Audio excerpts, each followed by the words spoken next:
Vous donnez tout pour les autres. Et jusqu'à quand? Fatigue, stress, pression, la charge s'accumule, mais vous tenez bon. Je vous comprends, j'étais à votre place. Il existe des solutions et aujourd'hui, je vous donne les clés pour continuer. 60% des soignants souffrent d'épuisement. Un aidant sur 3 se sent isolé et à bout. Le stress, la charge mentale, la pression, tout ça, ça pèse de plus en plus. Je m'appelle Sandrine Camara. Je suis thérapeute et coach spécialisée dans l'accompagnement de celles et ceux qui prennent soin des autres. J'ai moi-même été aidante et soignante. Aujourd'hui encore, c'est ma dernière mission, j'accompagne une personne atteinte d'Alzheimer. Alors, je connais bien cette réalité de l'intérieur. Justement parce que je suis passée par là, que ma mission est de vous aider à retrouver un équilibre. Dans cette vidéo, on va voir 3 choses essentielles. 1. Pourquoi et comment l'épuisement s'installe. 2. Les signes qui doivent vous alerter. Et 3.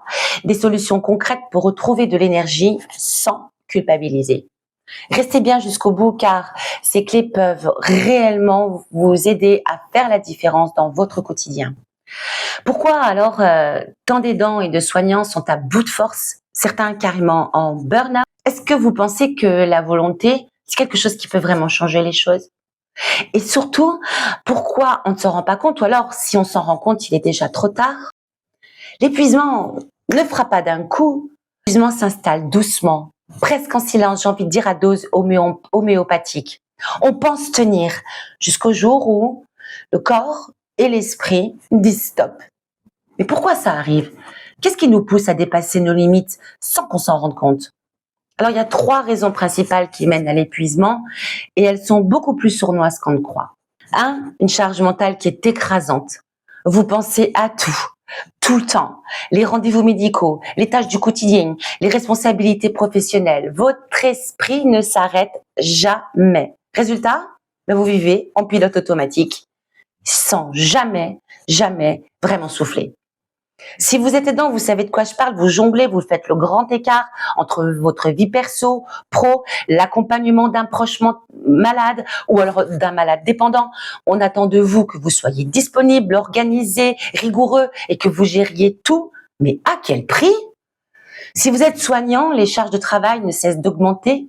46% des soignants étaient en arrêt maladie en 2024 de façon chronique et 20% des infirmières sont en burn-out après 5 ans de carrière. Trop de responsabilités, pas assez de ressources, c'est une pression qui est constante. 2. L'oubli de soi. Vous prenez soin des autres. Mais qui prend soin de vous? Vous repoussez vos pauses, vous mettez vos besoins entre parenthèses, vous sacrifiez vos envies, mais à force de vouloir tout contrôler, vous vous oubliez, vous finissez par ne plus exister pour vous-même. Les aidants finissent par s'effacer derrière leur rôle qu'ils portent comme un masque. Ils donnent l'image de quelqu'un de solide, toujours présent, mais à l'intérieur, personne ne se rend compte, c'est l'épuisement total. Les soignants, eux, enchaînent les journées, les nuits à rallonge, jonglent avec les sous-effectifs, ils rentrent chez eux, ils sont épuisés, ils ont même plus d'énergie pour leur propre vie. Et puis 3, la pression invisible. Vous voulez bien faire, vous voulez être forte, vous voulez ne pas décevoir. Et cette pression, c'est de l'autopression. Vous vous l'auto-imposez. Vous vous poussez à dépasser vos limites sans même vous en rendre compte, jusqu'à l'effondrement. Ah, vous voyez, ces 3 facteurs combinés créent un cercle vicieux. Vous continuez, vous tenez bon, jusqu'au moment où c'est plus possible. Alors, je vais faire une petite parenthèse là, parce que je voudrais vous parler d'un point essentiel, le manque de reconnaissance. Et puis, on va parler après de l'accès aux soins. On vous demande tout, mais en retour, vous, la reconnaissance sociale, rien. La reconnaissance financière, je vais vous dire franchement, souvent c'est carrément indécent. Combien d'aidants familiaux sacrifient leur carrière sans aucune compensation? Combien d'aidants pros sont sous-payés malgré un métier qui est essentiel? Et on parle de l'accès aux soins. Cette semaine, j'ai dû faire une mammographie. Et vous savez qui est-ce qui m'a consulté? Un médecin à la retraite.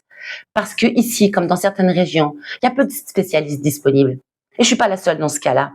Les déserts médicaux, c'est pas juste un manque de médecins, c'est un entonnoir qui se referme sur nous tous. Et tout le monde en subit les conséquences. Il y a moins de médecins. Et combien de médecins aujourd'hui sont capables de se déplacer à domicile? Résultat, qu'est-ce qui se passe? Ce sont les infirmières qui prennent le relais, qu'en font toujours plus de responsabilités, mais aussi plus de risques. Et du coup, les aides-soignantes, les auxiliaires de vie doivent parfois exécuter des tâches qui sont hors leur champ de compétences, qui dépassent leur formation, parce qu'il n'y a personne d'autre qui est là pour le faire. Et puis, au bout de la chaîne, on a quoi? On a les pharmacies qui se retrouvent en première ligne à gérer des patients sans solution, livrés à eux-mêmes, des patients qui sont en pleurs au comptoir. En fait, c'est pas juste une simple surcharge de travail, c'est un glissement des responsabilités, un système entier qui s'effondre lentement. Et chacun d'entre nous, vous, tente d'y trouver sa place parce qu'on n'a pas d'autre choix. Alors revenons aux signes. Et surtout, comment les reconnaître avant qu'ils s'installent et qu'il soit trop tard? On va parler de signes concrets, d'alerte et par progression de gravité, parce que l'épuisement, ça vient pas d'un coup. Ça s'installe étape par étape, presque en silence. Et je vous montre comment ça progresse. Le premier niveau, on ressent une fatigue qui ne passe pas, même après une nuit de sommeil. Vous avez du mal à vous concentrer, vous oubliez des petites choses, votre patience s'amenuise, une simple contrariété va vous agacer plus que d'habitude. Bon, vous vous dites, ça va, c'est temporaire, ça ira mieux avec un peu de repos, la semaine prochaine, j'ai des vacances. Mais le corps, il ment pas. Et alors, on arrive au deuxième niveau, parce que l'impact s'installe et vous commencez à vous perdre. Le matin, vous vous levez fatigué, comme si vous n'aviez pas dormi. Vous avez des douleurs musculaires, des migraines fréquentes, des tensions dans la nuque, dans le dos, partout. Votre humeur, elle change. Vous devenez irritable, vous avez des sautes d'humeur, vous avez des moments carrément où vous vous sentez vide, vous n'avez plus envie de rien. Vous vous sentez dépassé, sans énergie. Les moments de plaisir, ils sont de plus en plus rares. Même les choses du quotidien, carrément insurmontables. Et c'est ici que beaucoup de vous continuent à forcer, pensant que ça finira par passer. Et c'est là le piège. Parce quand on arrive au troisième niveau, c'est le corps et l'esprit qui lâchent. Et là, on est sur le point critique. Ici, c'est l'alarme rouge. Vous ressentez une fatigue extrême et qui ne se récupère plus. Le sommeil, ça devient carrément un combat. Des insomnies ou au contraire, une envie de dormir tout le temps.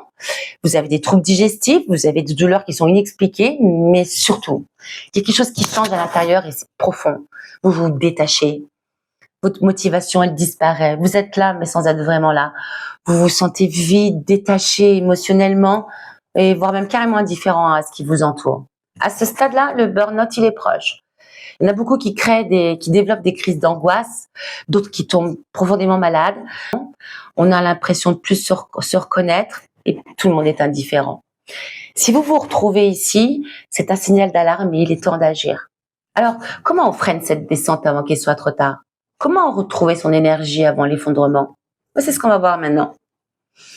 Sortir de l'épuisement, c'est pas juste se reposer, c'est un vrai processus de reconstruction qui repose sur 3 piliers essentiels, 3 forces que vous pouvez réveiller en vous. Le premier pilier, le droit à l'équilibre. Vous avez été conditionné à penser que l'épuisement fait partie du rôle, que vous devez tout donner, quitte à vous oublier. Mais si vous vous écroulez, qui aidera les autres? Attention aux croyances limitantes. L'équilibre, c'est pas un luxe, c'est une nécessité. Et ça commence par faire un choix, celui de poser des limites, de dire non sans vous sentir coupable, de reconnaître que vous aussi, vous avez des besoins. Concrètement, commencez par un exercice simple. Chaque jour, par exemple, posez une limite, aussi petite soit-elle. Une pause, c'est non négociable. Posez un non affirmé également. C'est en faisant ça qu'on y arrive. Deuxième pilier, la reconnexion à soi. Parce que quand on est fatigué, quand on est épuisé, on se coupe de soi-même et on devient un automate. On fonctionne, mais on vibre plus. Alors, il est temps à ce moment-là de vous reconnecter à votre être profond. Et ça passe par le corps, la respiration, l'ancrage, la reconnexion sensorielle, mais aussi par l'esprit. Prendre du recul, observez-vous, observez vos pensées, essayez de comprendre vos schémas. Un petit exercice encore. Le soir, posez-vous cette question. Aujourd'hui, à quel point j'ai été vraiment présent? Si la réponse est jamais, alors c'est pas grave. Demain, vous créerez un moment, même 5 minutes de présence à vous. Vraie présence. Troisième pilier, la force intérieure. Vous avez en vous une force immense. Mais l'épuisement l'a simplement effacée. Elle est toujours là, cette force, intacte, mais sous la fatigue et la lassitude.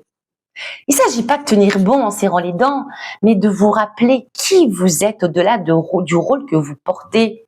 Reconnectez-vous à ce qui vous anime. Pourquoi est-ce que vous faites ce que vous faites?